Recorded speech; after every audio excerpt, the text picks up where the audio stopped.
Darryl, you're one of my YouTube friends and following the vlogs here and the films.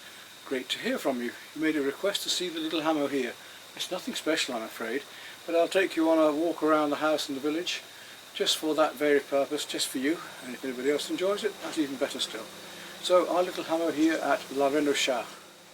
And we'll start off with my own home here, back of the house, my little fish pond, and about half an acre of land here with the orchard and the workshop and the fish in the pond, and the frog just jumped in. Walk around amongst the trees. We'll come to the owl that I carved and the road next to it, and the bread oven outside, which is what this old farmhouse was extended onto. And around the corner then, another little patio area where I have my hot tub. Well, look at that. Recent rains have brought a mushroom already, but it's too eaten by slugs. I didn't see it, but they should be coming now because it's coming all the way down here, and we come out to the rest of the garden at the bottom with the pear trees and apple trees and so on. Next door's garden. A big old walnut tree down there, which hopefully is producing a lot of walnuts this year, because we haven't had many for a while. You can see them on there. And up and around to the workshop. And I've made myself quite a nice little workshop here. See the old farm tools I have.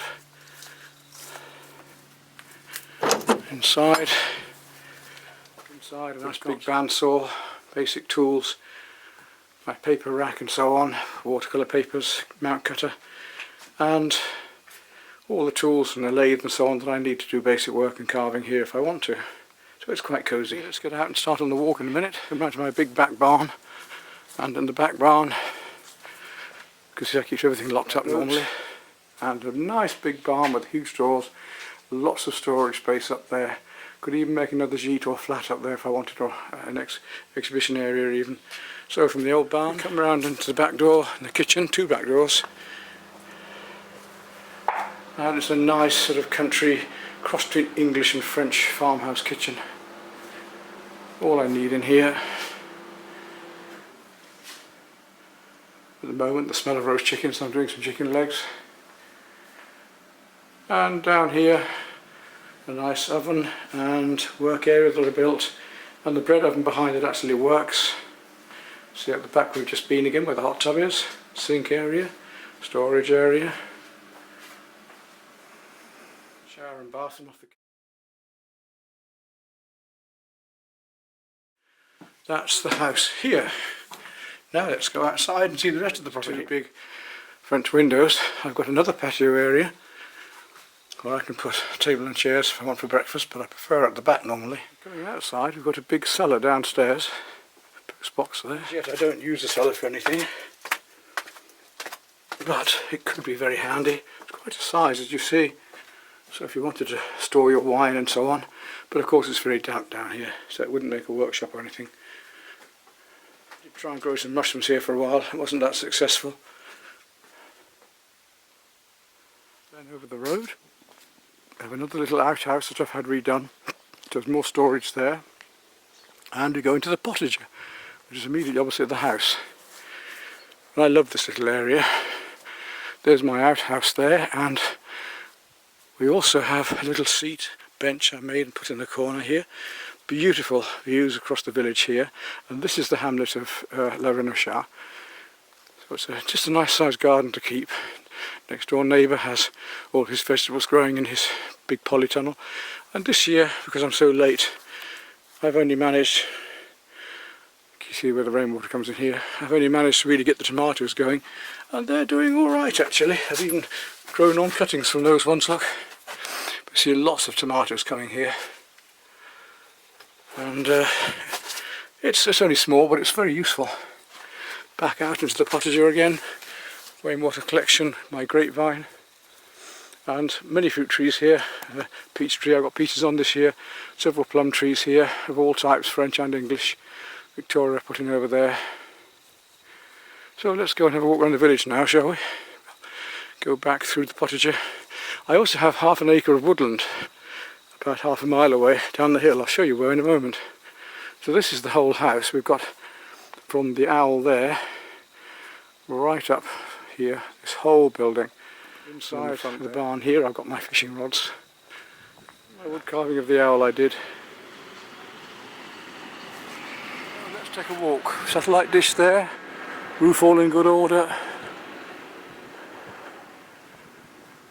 I might use this film later if I want to sell the place, which I'm afraid in some years to come I'm going to have to do. Circular walk around the village, going past my house still, my little trailer in there, and that front patio I showed you earlier, which leads around to the side garden.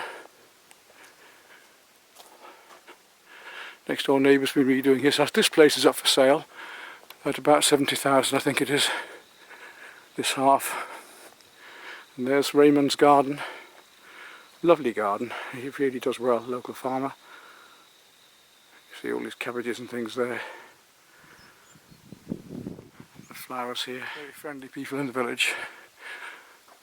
A neighbour here with his house for sale, lady next door. Both of them only here occasionally in the year for holidays. Is here in this old building, having trouble with the roof, keeping it going, but a lovely old traditional barn and house again. Colin and Sue, my friends here, English. Then we come up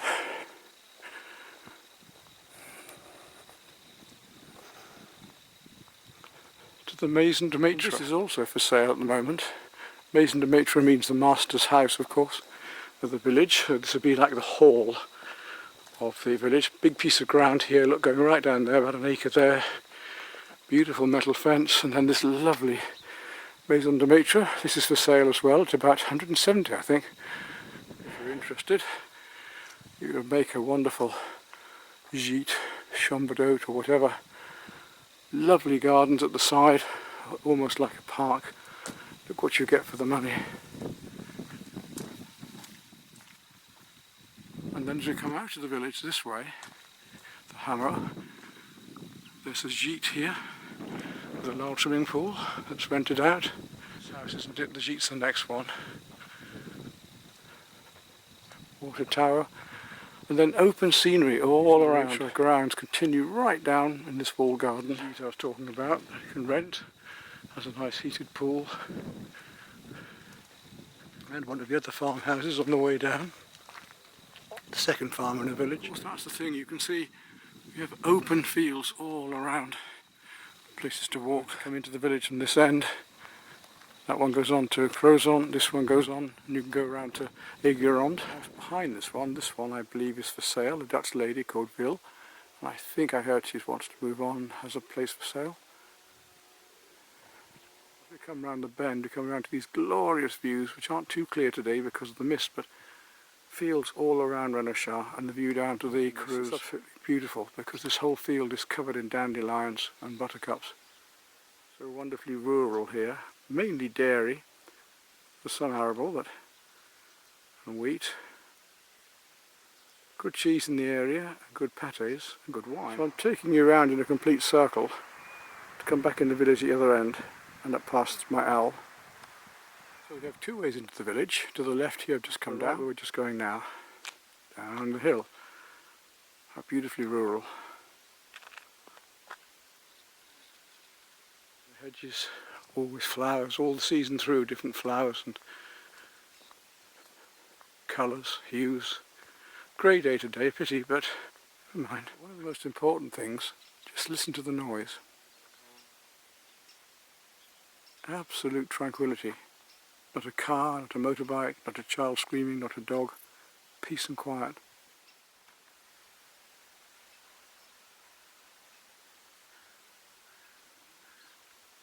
These are rather lovely. Just look at that furry specimen of a caterpillar. It's probably a tiger moth of some sort.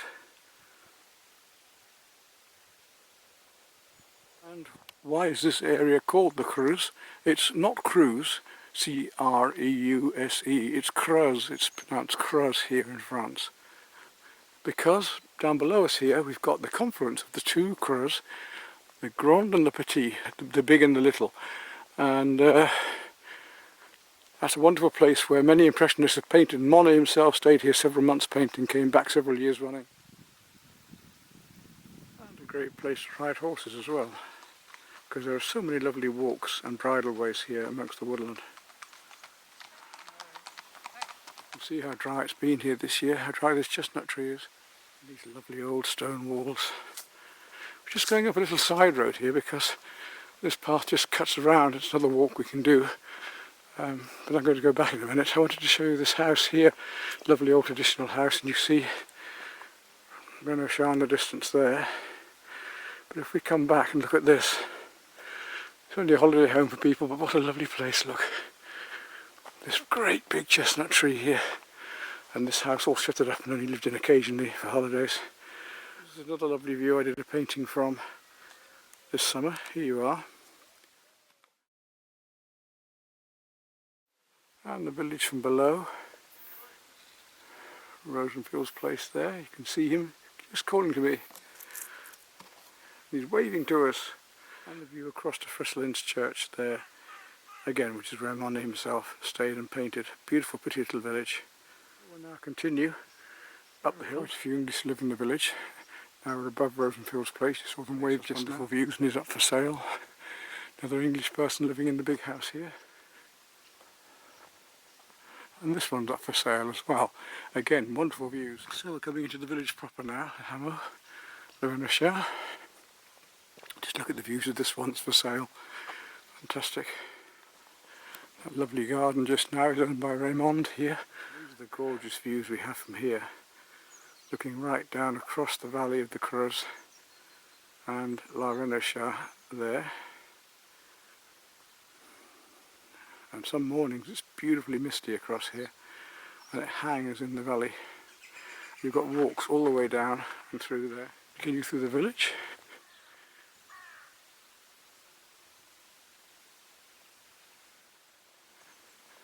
And a car, amazing, don't see many cars.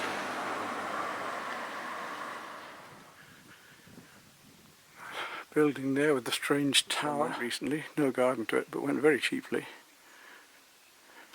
And then we come round the bend, been on the bend for ages, towards my house. More houses just tucked down there. And this chemin, this path and route going down here, and I take the four-wheel drive down there because it takes me all the way down to the river.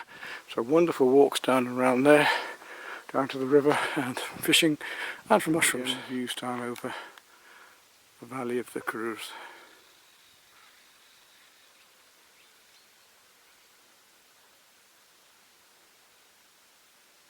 Now you can see my house just up there to the right where the car is. We could go down that little lane to the back garden because I've got another route down there to the woodland, but we'll carry on past the owl again. We come past my house, the owl there, and we are back. So that's a little hameau of La Renauchar. Our figs are all coming. Well, I've got guests coming again tonight, so a different tablecloth this time, a nice pretty embroidered one. I'm not one for ironing, so my fig's a bit crumpled, but it'll do, I'm sure. Tonight then, I know some of you have written recently and said you've enjoyed my basic cooking. I don't call myself a chef or anything, I just put together some fun recipes and things that you can do quite simply as well. So I'll share what I'm going to cook tonight with you again. We're going to have an interesting soup, and then a different chicken and ham main, and some fruit and ice cream at the end. So I'll go around to the kitchen now. At the moment I'm just taking down the hot tub because I think the evening is getting a bit cooler now and I'm not using it as much. So I've got that to do as well as start preparing the meal this afternoon. Well, the soup's a very simple one. It's another variety on a recipe I've used for ages. Just ordinary Heinz tomato soup, packet of minestrone, added a little bit of garlic and some spicy chorizo, which will make the difference here. So very simple to do and very, very tasty. Talking about spicy, the next thing I'm going to do is slice up these chicken breasts, because my guest only really likes as a main the chicken breast and any meat she really goes into, and ham. Hopefully she'll be alright with a little bit of seasoning from the chorizo in the soup. They said that they can't eat, or he can't eat seafood, so I was going to do some prawns as a starter, another special recipe, but can't do that, so I've done the soup instead as a quick standby today. I just want to give these a quick coating of some spice, just a little bit. It's peri peri spice, so it's quite piquant, but it won't be so strong when I've done this recipe because I'm going to cut it back a bit, and this is just going on sort of as a background flavour before I use a lot more fruit with it. So I'm going to just crisp those up gently with the frying. Get that soup simmering. Have plenty of time for the dry mix to mix with the tomato. It's not an immediate thing. I've done it overnight. Now I'm just adding up these extra flavours just to give it that extra little bit of piquance. And here we're going to put the chicken in a moment. A variety of tropical flavours, and the chicken's going to have marmalade and orange over it to bake as well. And then I've got ham, which I'm going to put pineapple on, cook that around the outside. So there'll be plenty there for 5 of us. In between, a man's work is never done. Yeah.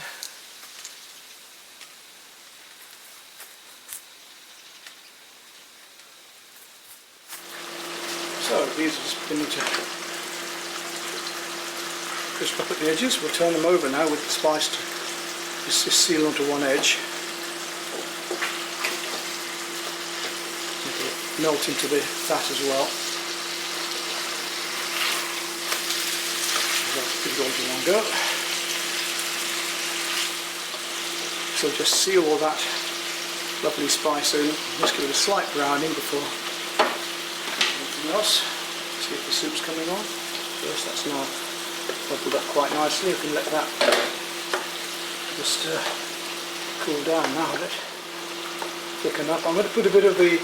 I'm roasting the chicken at the moment as well for another meal. I want to put the chicken juice into this as well.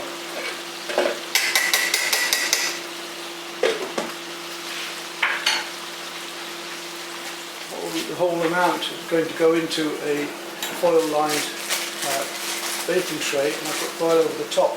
But I also put a bit of ginger into this dish, just with the orange.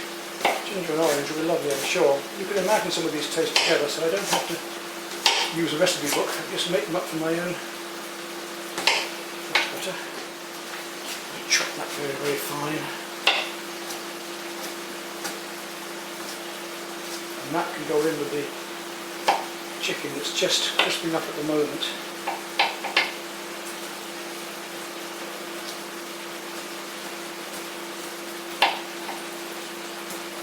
And I'll give that orange real foil to work against later. And there we go. I'll bring that across and stir that in my turn next. Let that gently simmer into them.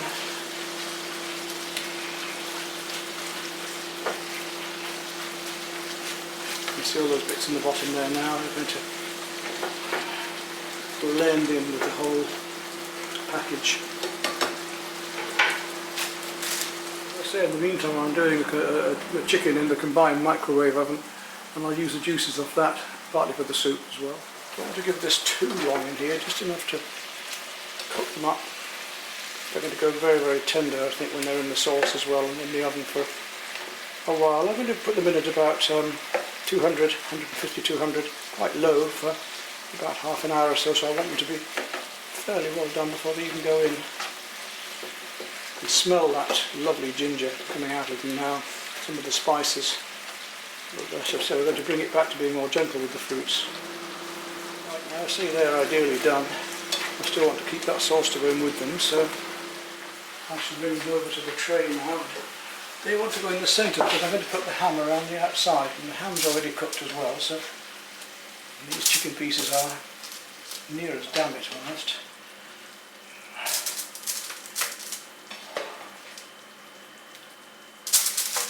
So we're feeding 5. There'll be some left over.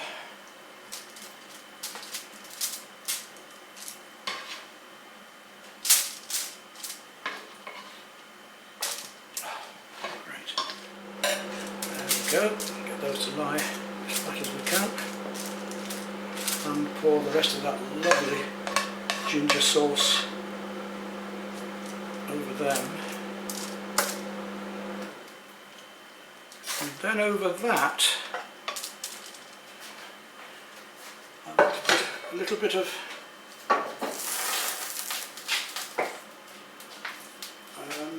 marmalade of all things. I'm going to take a bit of marmalade and just spread it around the top here, and that'll melt in and give it that lovely orangey flavour, as well as the orange. Well, in this case I prefer to use a tangerine, a little bit sweeter. So that's around the chicken, spreading it over the chicken, which is still warm, so it melts it in nicely. You won't find this recipe in any recipe books, as far as I know. This is my own, but you're welcome to try it, because what is life about but exploring and sharing? There we go. Now on top of that, before I put the ham around, I need to slice the orange.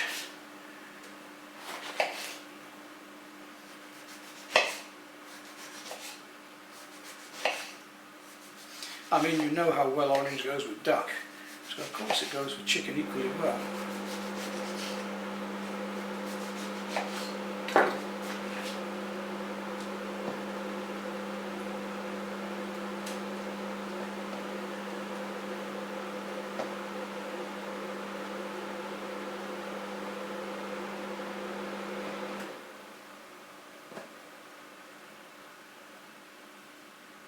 Isn't that lovely? Next we want to put the ham in. I've got a nice piece of ham to slice up, put around the edge. A slab of ham. I'll have a little bit of that for my lunch now, I think. Will it? Oh, lovely. Perfect. Now,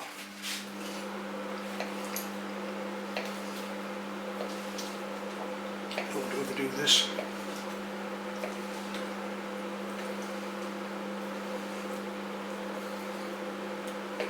So a nice piece of jambon, pre-cooked, and that's going to go right around the edges.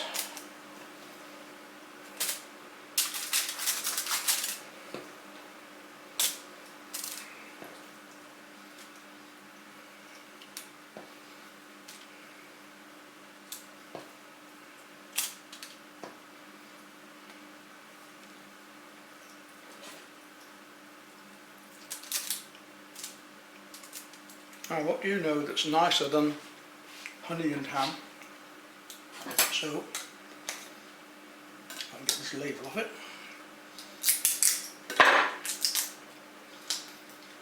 I'm just going to put a little honey along the ham. Very sweet, this dish.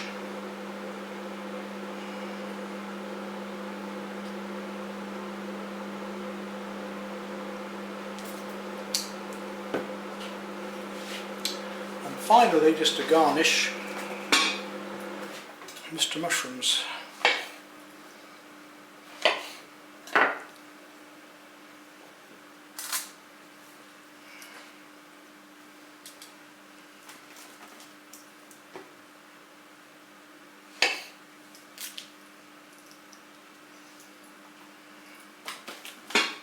Not too bigger ones.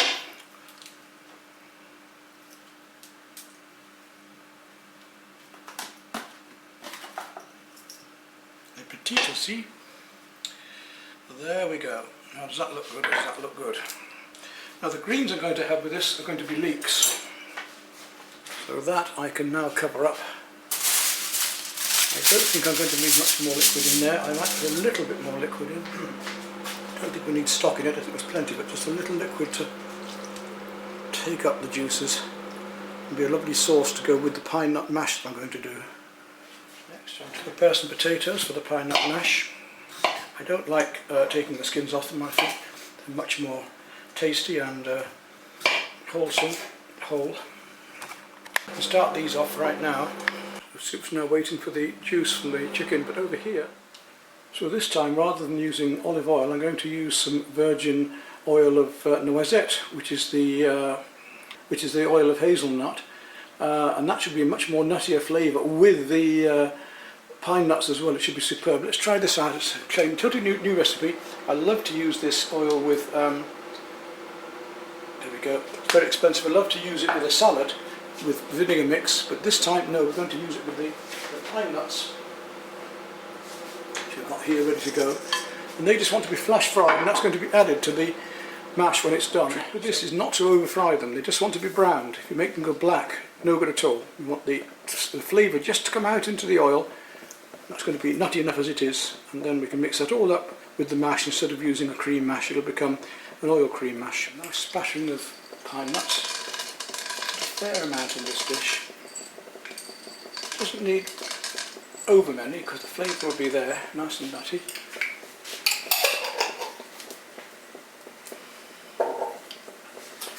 I've got to be careful because we've got to get these just right. They've just got to around, nothing more. And with that hazelnut oil as well, it should be superb. You can hear them just starting to crisp up now.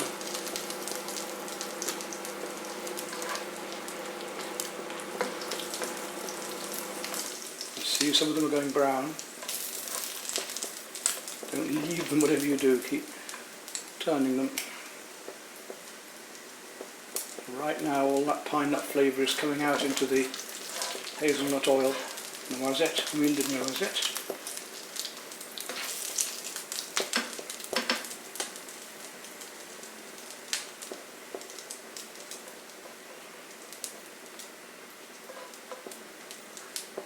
There they are, just goldening up now.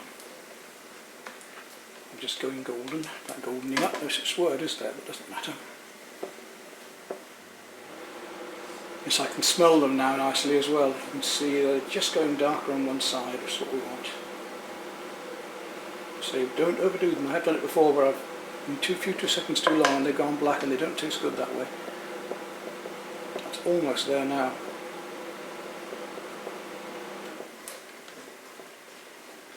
Just toasted really. So you can see now how they are. Just toasted in there.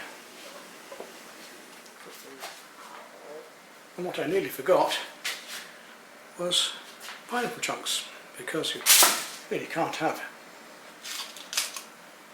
ham and honey without some pineapple chunks as well, just to give that extra bit of fruit and flavour. There we go, that makes a lovely little scene, doesn't it? So what I've got to do now is again tuck those back in again. Let's wrap the foil around the ends and tuck it around the edges, and that can go in the oven to turn on later.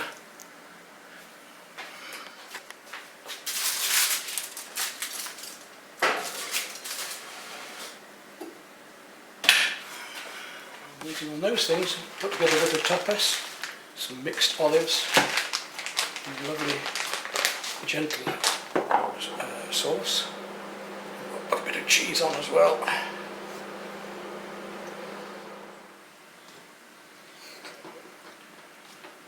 I think we need a bit of tomato with that.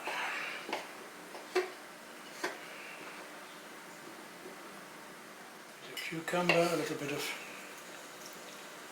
tomato, nice and ripe and fresh.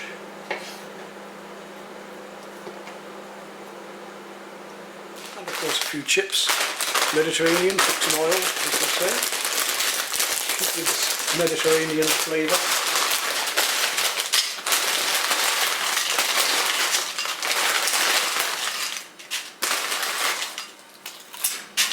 Lovely. Different. So, potatoes are just boiling up. That chicken is now superbly done. I just want to use the stock from the bottom. Put it into here and add the stock to here. And go back to cool. That soup should be delicious now.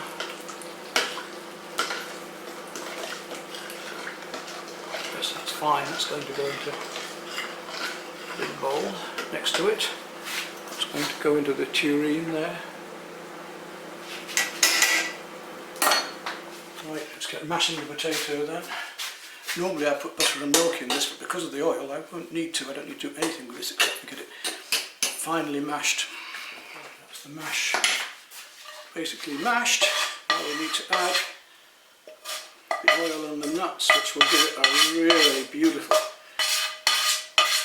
hazelnut and pine nut flavour. You can't describe it, it's absolutely gorgeous. You can see how the oil is already turning that into a cream, so it won't need all that much else in it. Usually like to put a little bit of pepper, but I think there'll be plenty there. Well, you know what they say about the truth of the pudding? Let's try some of this nut. Just that lovely hint of hazelnut and pine nut. Not too much, not overpowering. Now, put it into a serving dish. A serving spoon.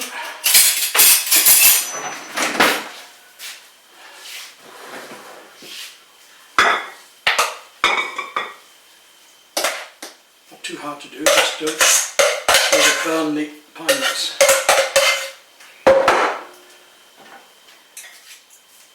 And there for you at the chateau. Look, we can cook here as well, and we don't need a chateau to be happy, but of course I understand your pleasure. But ordinary people can do this.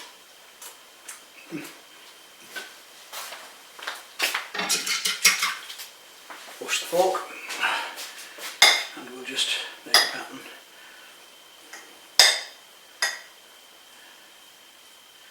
Voila, ready. Well, the leeks are just doing nicely, they're almost done. We'll have to pour off the water and add a bit of butter, and they'll be ready in the serving dish. So the leeks and the potato are now perfect. Soup just needs warming up, and the rest needs to go into the... Well, I guess we're arrived and we're just having our aperitifs. And it's time to start preparing the main courses.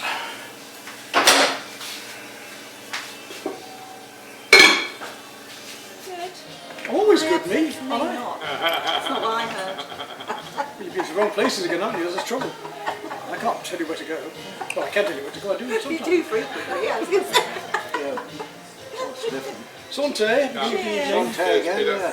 Keep busy in the kitchen. Oh yeah, I've got Smells something quite good. interesting tonight. I'm doing some variations on.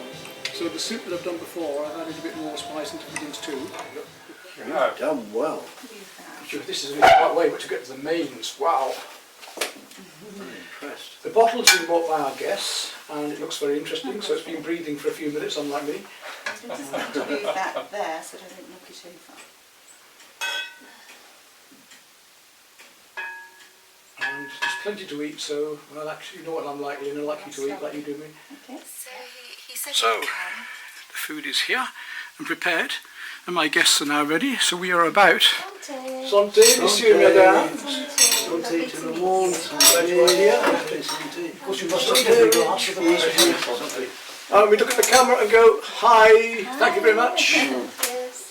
And so here we have the special nut mash, and in the centre there is the chicken breast with the orange and the marmalade, the Polish, the mushrooms, Champignon. champignon, my brain's going. On the outside the jambon and pineapple, and Exotic. little things here and there, and then you've got some leeks, Delicious. especially for his Welsh accent. That is a hazelnut. This is the hazelnut oil and the It was a bit big, but It's far too big. And there's only left the on most that. Yeah, it's finished. Okay. Which one? What Oh, about- which one's what? That's the rum raisin. This is wrong. Yep. What's that one? That was a video also. I'm sure. So those Okay, very salubrious. We'll serve this tonight. I've never been one. Finished the evening. A bit of ice cream now to finish it off. I think the recipes went down alright, didn't they, Lynn? That chicken worked alright, didn't it? delicious. Extremely it good. was lovely. Extremely good. Great. Thank you very much for coming. One of Most the best. enjoyable. Very nice. Now we can turn the camera off and talk properly. Yes. Tell the truth. Yeah. How can you tell the truth? What are you going to say, Brian? I've turned it off You tell the now. truth. I've turned it off now. You can say what you like. It was what you say?